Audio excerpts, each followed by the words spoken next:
morning, everybody. My name is Raoufa Abdel Rahman. I am Associate Professor and Head of Pharmaceutical Bioproducts Research Department at City of Scientific Research and Technological Application, Alexandria, Egypt. Yes. Okay. My talk today is a production of rosmarinic acid from in vitro culture of Basil, Ocimum, basilicum, and lemon balm, Melissa officinalis. The outline of the talk, first of all, I'm going to introduce the talk and talk about rosmarinic acid and its medicinal uses. Then I'll talk a little bit about basil and lemon balm and the technology I'm going to use, which is plant tissue culture, and then I present the result and the conclusion. Secondary metabolites. What we are going to produce here is rosmarinic acid. It's one of secondary metabolites, and over the last 50 years, studied on plant secondary metabolites have been increasing. Many higher plants are producing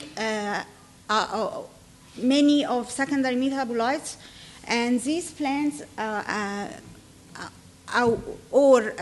secondary metabolites are using in pharmaceutical, agrochemicals, flavor and fragrance ingredients, and also it is used as food additives and pesticides.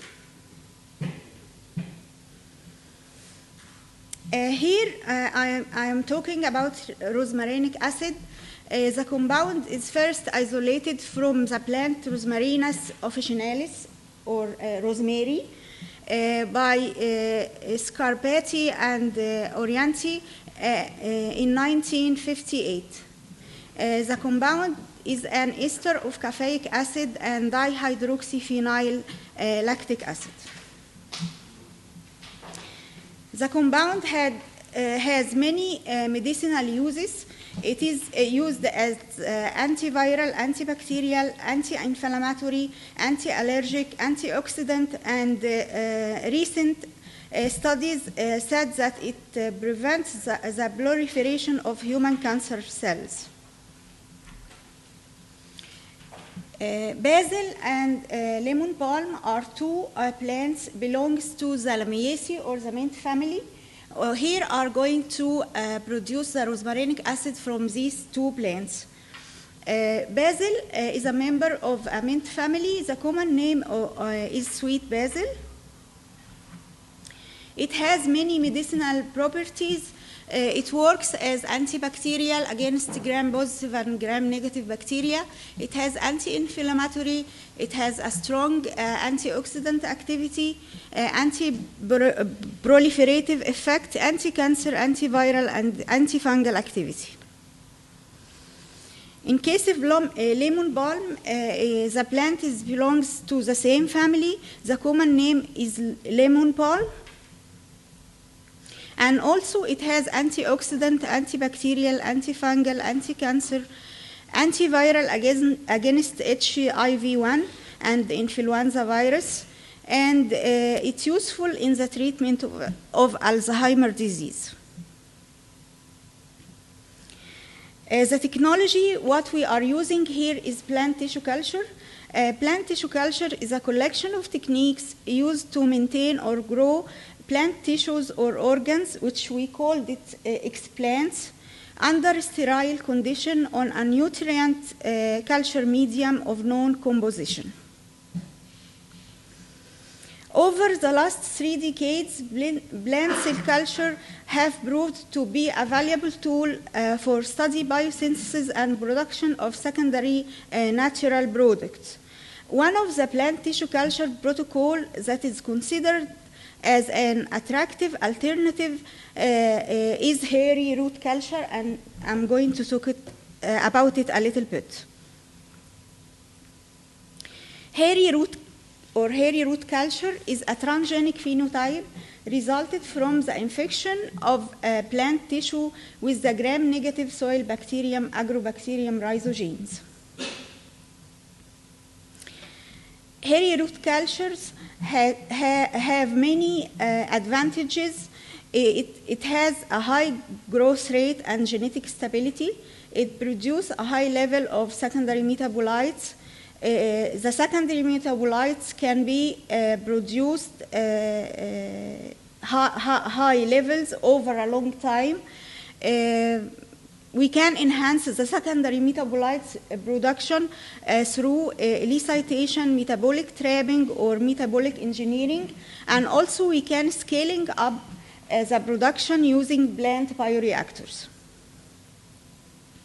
So the aim of the work is to study the efficiency of using plant tissue culture techniques for the production of rosmarinic acid from basil and lemon balm. To achieve this goal, first we have to germinate the seed under aseptic condition. Then we will take different explants from lemon balm and basil seedlings and produce 3 kinds of cultures: callus, shoot, and hairy root cultures. Then we extract the rosmarinic acid and determine it using HPLC and do the data analysis. This is the first results that we got. Here we germinate the seeds using MS medium under aseptic condition. There is a photo showing Ocimum basilicum germination, and we got 63% germination. In case of Melissa officinalis, we got 84% germination. This is a 1 month old seedling after germination, and we use it to get the explants for the next experiment to produce callus, shoot, and hairy root culture. In case of producing callus from lemon balm, we used 4 kinds of medium composition and 3 kinds of explants, leaf, stem, and root, to figure out the optimum condition for production callus from these plants.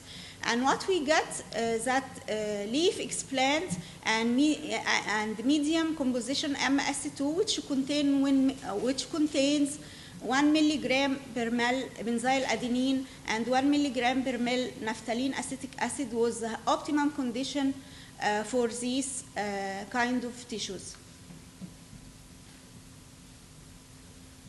In case of basil, we found that MS4 and leaf explants was the optimum condition to get the callus production. And this is the photos for callus tissues produced under the optimum condition in both basil, figure A, and lemon balm, figure B. Also, we produce shoots from both plants using, in case of lemon balm, we used 4 types of medium, and we found out stem explant was only the explant capable for producing shoots, while leaf and roots are not able to produce shoots at all.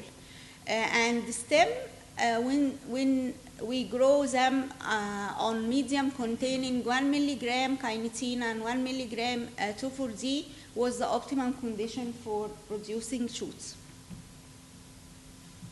This is a figure showing shoots in basil, figure A, and lemon balm, figure B.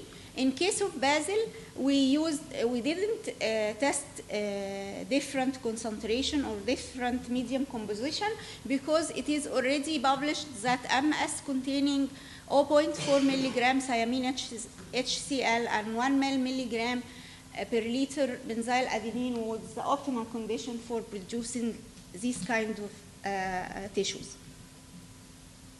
In case of hairy root culture, we used 2 protocols. The first one, we took the plant tissues and inoculated with agrobacterium rhizogenes, and after the inoculation for about 30 minutes, we co-cultivate the plant tissue for 1 to 5 days in dark. Then we transfer the plant tissues on antibiotic-containing medium. This kind of medium containing two kinds of antibiotic. The first one for selection, the transgenic tissues, and the other antibiotic to kill the excess of agrobacterium in the medium. We incubate the tissues in dark and check them regularly to see the hairy root phenotype started to grow at the transfixion sites.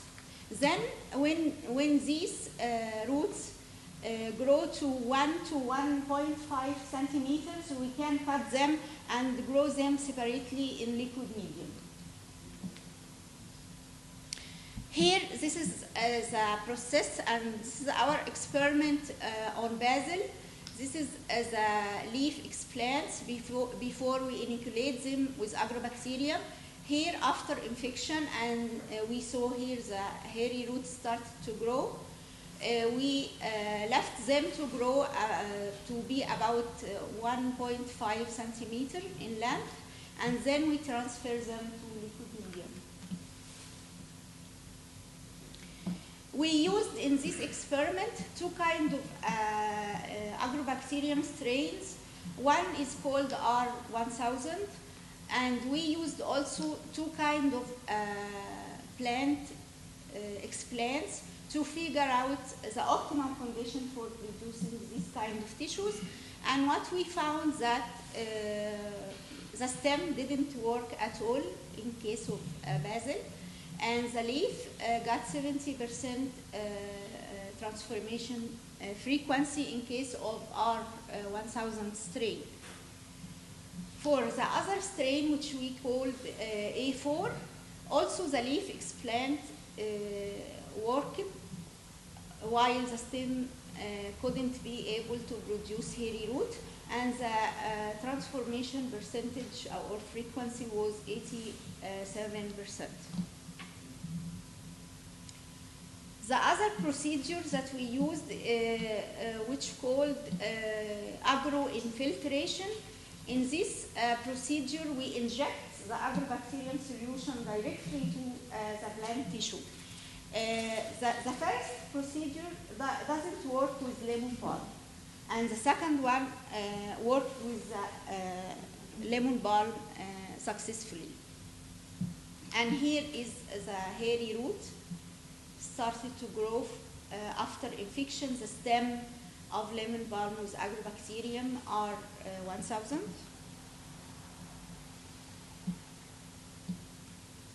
The transformation frequency showed that stem was the only explant worked in case of lemon balm, and in case of R1000 strain, the frequency was 37.5%.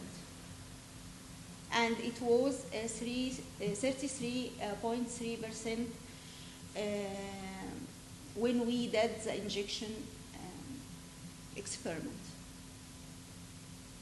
And also, we found out that leaf explant doesn't work at all in case of lemon balm plant. We did PCR to confirm that the transformation is already dead. We compared here between the control and this is the control, the negative control, the wild type plants, and here is the positive control, and this is the 3 of the transgenic lines containing agrobacterium.